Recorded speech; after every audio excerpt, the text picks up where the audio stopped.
Okay, you are a nutritionist and you're also a coach, Health apparently. coach. I mean, yeah, health coach. And so I think I have a dietitian at the VA that I go to, and I've talked about that. And she's given me a lot of good information about menus and things about that, ways to improve my health and my weight. What is the difference between a nutritionist and a dietitian? What exactly makes you a nutritionist? Yeah, that's a very, very good question, actually, Mike. And I had to sit down and really think about this because I associate myself as a nutritionist. And I always wonder, okay, so what is the difference? Well, really, if you look at dietitian, the official degree that they usually have is RD, registered dietitian. So in order Uh-huh. to get this, that requires formal university education. You get a bachelor's degree. If you want to work in the hospital, in the clinic, or academia, or do Hmm. clinical research, really, most of the time, the requirement is RD. You got to have a registered Okay. dietitian degree. Is that a Now, license? Is that like a state it's license actually also? It's actually a university degree. And Hmm. they can specialize in other areas. There could be dietitian for oncology or things like that. There are probably some licensing involved there. But Hmm. nutritionist, it's a little bit more of a generic term. Anytime there is some kind of nutritional counseling or advice is involved, that's when the term nutritionist comes up. And there's not an official kind of a law or rule around this, right? Right. So it's a little bit different. However, I can tell you that there's certainly several study programs as well for nutritionists. You can get a certified nutrition specialist degree as Hmm. well. I got mine is integrative nutrition health coach from Institute for Integrative Nutrition out of New York City, the world's largest nutrition school. So there's certainly certification programs out there. But the way I look at it, both dietitians and nutritionists, they have one goal in mind, and that is to use food as medicine. And they want to Hmm. heal you through food. And it's a very overused phrase, but Hippocrates said, let food be thy medicine, let medicine be thy food. And I completely subscribe to it. And I think food breaks us up, breaks us down and builds us up. It can be a slow death, or it can be a source of Hmm. happiness and health. So I think we need to pay a lot of respect and attention to our food. That's great. Yeah, that's exactly kind of what I'm after. And I found a way to lose weight by regulating my food intake, but now I'm like wanting to make sure that I'm eating the right stuff. And there's a lot of information out there. So you went to a special school for nutritionists in New York, and so I've heard some of your videos before, and you talk about plant-based foods and eating a lot of Mhm. fruit and that sort of thing. And then you listen to my podcast on how much protein is enough, and you said you have some different ideas. So I have been, and I tell my listeners it's grain of salt, because I'm trying to process all this information too. I've got information from my dietitian and online and reading books, and I would love to know your opinion on how much protein is enough. You bet. You bet. I love that you're asking me this question. So you said it the right way. You said there's a lot of information out there. And Mhm. that's what I'm seeing, right? So I'm definitely here to express my opinion based on my training and education and personal experience. And I respect the difference of opinion. I just want to make sure that when people make a decision or they make a choice to do something, that they do it in an educated fashion, that they Mhm. consider the information, that they do the research, they think for themselves, they listen to their body. So, but when a person decides to do something just based on a very cursory research or some kind of fad diet or something crazy, they're doing this without much knowledge. And to me, that's not freedom. That's not freedom of Mhm. choice. And I can't stand for that. So I always like to give kind of the other side of the coin. Here's another piece of information for your consideration. Respect your choices.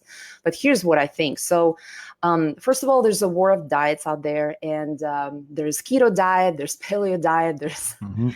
recently I saw snake diet and I saw shark diet. And I just said, OMG, you got to be kidding me. So it's pretty bad out there. It's nuts. And everywhere we go, in every store, every power bar, every powder, it says protein, 20 grams, 40 grams, 100 grams. You need protein to be full of energy, to grow muscle. It's just, you got to have it.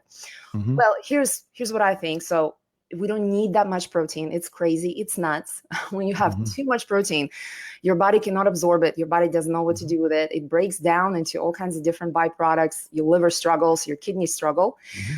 Really, my opinion, and that's ideally, you really only need 5% of your calories to come from protein. And I know it's shocking to most people. And if we take 5%, so say an average male, 2,500 calories a day, right? Just average activity. That's only 125 calories. That's only 30 grams, I think, if my math is right. So it's like a quarter of a cup of whatever you use for protein. I mean, it's not much at all. So, and yes, for full disclosure, I am plant-based. So I am vegan, and I've been one for over 5 years. And you can see I'm not protein deficient, and I'm not struggling from protein deficiency. I go to my doctor every year. I do blood tests. So protein has never been a problem for me. But honestly, I am a firm believer that protein actually, the best protein comes from plant-based sources. Again, I respect everybody's opinion, but that protein is more available, bioabsorbable. A good spinach salad can give you more than enough protein. Every fruit and vegetable has protein. It's an amino acid. It's present pretty much in every cell. So you're not going to be protein deficient. And to kind of answer the question that's probably in your mind right now, so 5% protein, what am I supposed to do with 95% of the rest of my calories? Is it supposed to be fat? No, actually, you need to keep fat very, very low. You got to help your liver. Too much fat is not good. So that's why I'm going against the keto diet. The rest of your calories really should come from carbohydrates, but I'm not saying pizza, pasta, bread. That's processed. That's not good, right? It's okay to treat yourself once in a while. I'm not a Nazi, but I'm talking about, hey, a bowl of steamed potatoes with avocado sliced on it, with some onions and cilantro, and just going to town with it. Or baking a pumpkin or a winter squash, putting some honey and cinnamon on it, putting 3 bananas into your smoothie. That bananas actually help build muscle. I'm talking about eating carbs from fruits and vegetables, and it could be a blasphemy for a lot of people that are on low-carb diet right now. But just let me leave this question with one phrase. Your body runs on fruit sugar. Your brain runs on fruit sugar. Your heart and your muscles need fruit sugar very desperately. So low carb, eventually you're going to start craving some sugar. Okay. So if I'm eating all these fruits, how do I be sure that I'm not, overdoing it? And because I know sugar eventually, if you eat too much, it's easy to get a lot of calories in a small amount of sugar. So how do I regulate that? Understood. So this is where people mistakenly think that fruit sugar is the same as other sugar, that it's a bad kind of sugar. And they say, well, sugar is sugar. Hey, if I have this apple, oh man, that's just bad. Well, that's a big problem, a big misconception. Fruit sugar is very, very different from anything you're going to have anywhere else. And this is the kind of sugar that your body actually needs. And we need large quantities of them, in order to be sharp mentally, in order to have energy, in order for our muscles to work correctly. We actually need a lot of fruit sugar. Not processed stuff. So my answer to that, eat as much as you want. It's not going to hurt you. Some people do get spikes when they first start, when they're healing and they're dealing with chronic issues. Their body, there's not a lot, the things are not working quite right. So they start eating large quantities of fruit and they have the spikes, right? And they react to it. That's not fruit's fault. That's because the liver is burdened. There are other processes in the body that are not working correctly. And, insulin resistance, you're just not processing that correctly just yet. But as you stick with it, go slow, as you increase your intake of fruits and vegetables, really, slowly over time, you're just going to even out. You're not going to have those spikes. It may take time. Again, go slowly. Okay. I got a question about, because you're talking about being vegan and going plant-based all the way. And you've talked about, I think specifically I heard that dairy, you think you really recommend against any dairy at all. Yes. What is so bad about meat and dairy that makes you want to recommend people avoid it completely? Did you say what's so bad about meat and dairy, or just dairy? Both. Both. Well, let me address meat first of all. When I work with clients, I tell them I'm not going to push you, and I'm not going to turn you into a vegan if if you don't want to do this. If you're having a organic chicken, if you're having a wild caught salmon, if having clean meat, by golly, yeah, go ahead. But please leave as much room as you possibly can for fruits, vegetables, leafy greens, and other stuff that I want you to eat. That's basically what I say. So there's certain chronic conditions where really meat is not recommended. Any kind of heart conditions, really, I'm sorry to say this, meat has to be off the plate. If you have kidney problems, I'm sorry, meat has to be off the plate. So it really depends what the person is going through. When it comes to dairy, there's not a single thing that I can say good about it. The number one thing is it does feed pathogens in your body. So if you're struggling with any kind of viral conditions, it just loves dairy, it just grows right off it. If you're struggling with, strep infection, it loves dairy, it just gets stronger. So dairy really makes you sicker for the most part. If you're a healthy individual, you have not a single worry in the world, you're running marathons, you're strong as a bull, dairy is not going to hurt you. But that's not the kind of people I work with. And dairy, when they exclude dairy, they start feeling better immediately. Okay. Good advice. Good, strong support for that. I see. I see what you're talking about. So we talk a lot about, when you're talking about exercise, when you're talking about synthesis of muscle and just general well-being. Our bodies are made up of 70% water. How does hydration play into this, and how much water do I really need? I love that question. When I saw that question, I thought, oh, I love this. Okay, so most of us walk around chronically dehydrated. We just really are, and it's pretty sad. And a lot of us realize that, and we try to mitigate this by drinking gallons and gallons and gallons of water. We do definitely need to drink liquids that hydrate us every day in pretty large quantities. But here's the deal. Have you noticed if you're drinking a lot of water, just water, you kind of get that dry mouth and you feel like it's not really hydrating me at all. And you just keep drinking and drinking. It's like, what's going on? So the reason for that is, A, it could be poor quality water, plastic bottle, God knows what's in there, tap water, I don't know. Spring water is actually a little bit better if you can get a hold of that. But two is a lot of us, we're just not hydrating on a deep cellular level. And really one of the best tricks for that is any kind of water that you drink, just squeeze a little bit, like squeeze half a lemon into it. It makes it more hydrating immediately, and you start hydrating on a cellular level. You don't like lemon, orange, any kind of citrus, grapefruit, tangerine, anything you want, just squeeze it in your water, immediately becomes more hydrating. And two, that's very important, coconut water. Extremely hydrating. So if you're drinking Gatorade that looks like, I don't know, blue water, I don't know what's in it, it looks scary, that's not hydrating you. If you're drinking coffee just because it's liquid, it's actually dehydrating for you, and it runs your adrenals. If you're drinking tea, even if it's good herbal tea, the net effect is zero. It neither dehydrates nor hydrates you. Herbal tea is great, but it's not hydration. So coconut water, highly recommend, good quality. Taste Nirvana is a great brand. Get it in a glass bottle. And lastly, the best hydration you can get is from the living water in fruits and vegetables. So if you juice cucumber, it actually tastes awesome. The hydration factor of cucumber juice is, oh my God, it's off the charts. It will hydrate you immediately just from a small quantity. If you juice just celery, that's amazing. And my favorite is juicing watermelon. So in the summer, I go through like 1 or 2 watermelons a week because I just juice them, and it's amazing. It tastes so amazing. So, and I really feel that it hydrates me. I don't get that dry mouth feeling. So you do need hydration, but you just got to do it smart. Great. I like that. I need more information on that, because I'm always hearing, drink tons and tons of water, but nobody told me how to drink it, Exactly. So yeah. There's a few tricks.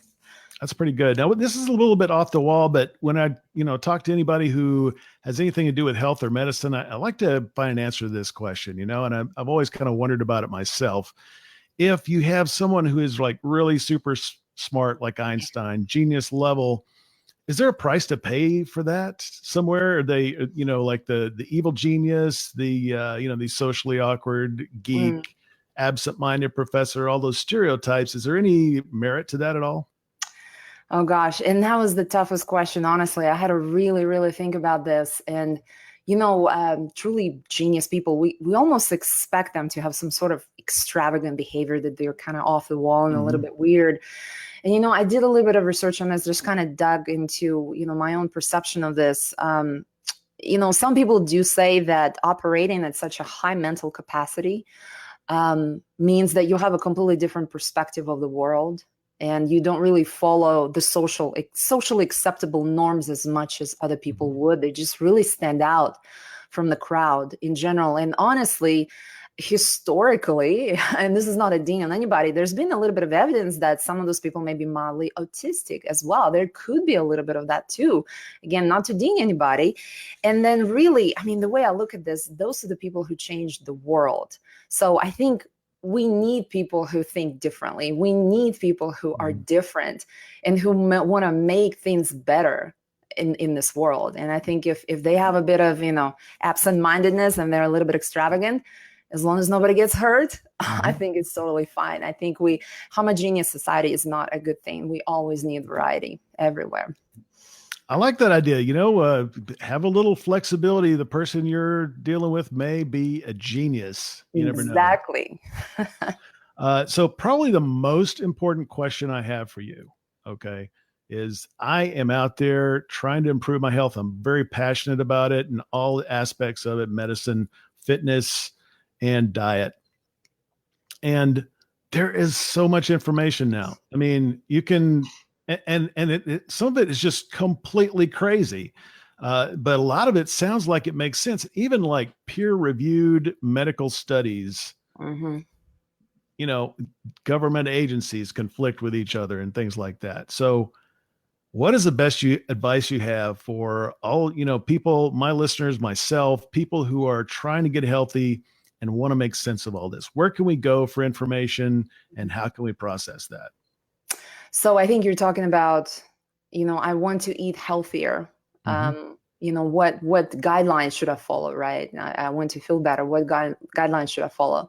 So I can tell you, yes, it's absolutely insane out there. And a lot of people think, well, if it's been peer reviewed in a clinical study in a well-respected medical journal, then that's it. Well, the problem is another study may come out just a year or two later, completely disproving the whole thing. Remember that we went low fat in the 90s, and that's what everybody was, crazy about. Then we went no sugar, and we realized, oh wait, that's kind of bad. So it's kind of ebbs and flows, right? So I would caution you not to jump on some fad or trend wagon, and be very careful about this. So usually what I tell people about this question is follow 4 simple principles, especially when it comes to what you eat or what diet you choose. So I usually say, whatever diet you decide to do, please just leave as much room as possible for fruits and vegetables. I don't care what you eat. If you eat donuts all day, okay, fine. Not a good thing. But please just have room for fruits, vegetables, leafy greens, a little bit of wild foods, nuts and seeds. You need this for your health. That's where long-term health comes from. Okay, and then the rest of it, I'll just close my eyes. We'll work with what you give me. So I'm not against any particular diet. I feel strongly about keto. I don't recommend it. I'm not, that's not a good thing. But other than that, I just say, hey, you got to eat plants. You got to have plants in your life. And 2, whatever diet you pick, it must be low fat. So if you're told to drink fat through a straw, please run away. That's not good. It's going to bog down your liver. It's going to kill your adrenals. It's not going to be a good thing. Then I usually say, so number 3, any diet that tells you to go fast or do intermittent fasting or not eat for more than 4 hours, run away as soon as possible.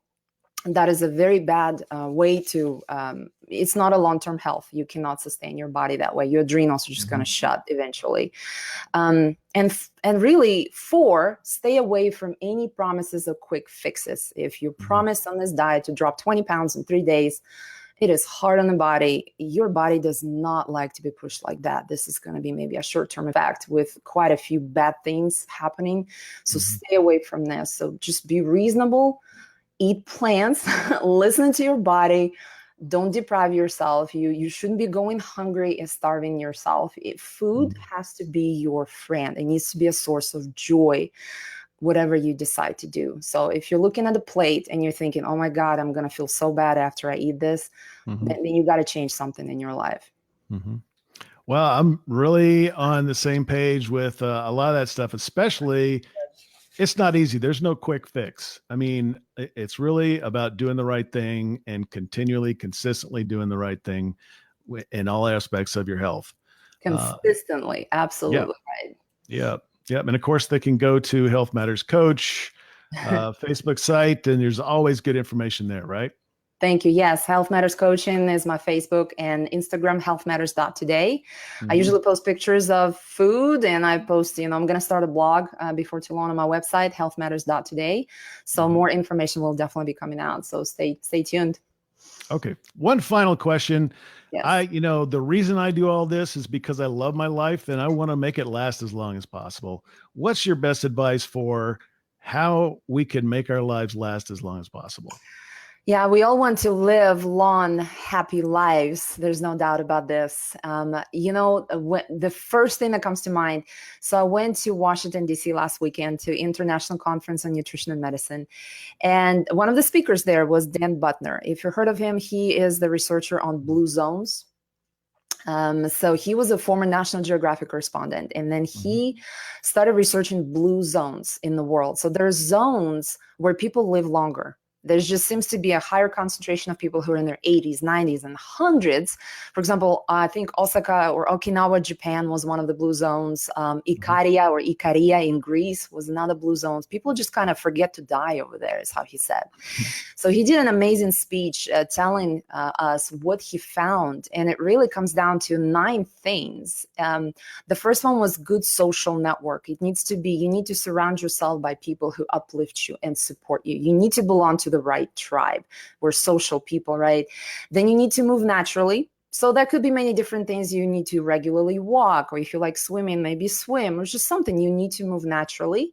You need to know your purpose. So that was very interesting, right? You need to have purpose in life that will keep you on this earth longer. It's passion. It's something that fires you up. Then you need to have routines, how to deal with stress. Even people who live to 100, they all have stress in their lives, but they always have some sort of routines every day that help them downshift. So some people pray, some read the Bible, some people meditate, some people talk to their friends and family. Whatever it is that appeals to you, you need to find a way to deal with stress in your life. Don't just bottle it in. Stop eating when the stomach is 80% full. So that was interesting. It's one of the things he said. So don't overeat, basically. Don't just go crazy on things like that. And then he said plant slant. So I was like, yeah, you got to eat plants. So a lot of those societies, they're very low on meat. They have meat at funerals and weddings and special occasions. Wine at 5. So he does say, hey, they drink a little bit of alcohol in moderation. I mean, I don't drink. It doesn't do much for me, but they just drink a little bit. I know wine here and there.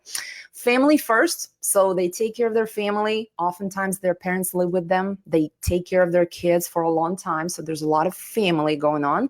And finally, they belong to some kind of a spiritual practice or faith-based community. So as you can see, not complicated things really, but it's like purpose and faith and spirituality and the right food and movement and all of that kind of coming together. And you potentially can live up to 100. Yeah, I'm shooting for 120. Okay. So that's my intermediate goal. But yeah, a lot of those things I've been talking about a lot on the podcast. And listen, thanks a lot. And I will be checking out your Facebook and your blog when it comes along. And I will let you know when this is available on runningafever.com. Awesome. Thanks, Mike. I appreciate the opportunity. It was so fun talking to you. And I love that you're passionate about a lot of things that also interest me as well. We need to have more people like that for sure. That's right. Well, we'll work together and get there together. All right. Do that. Thanks so much. Thanks, everyone. Thank you.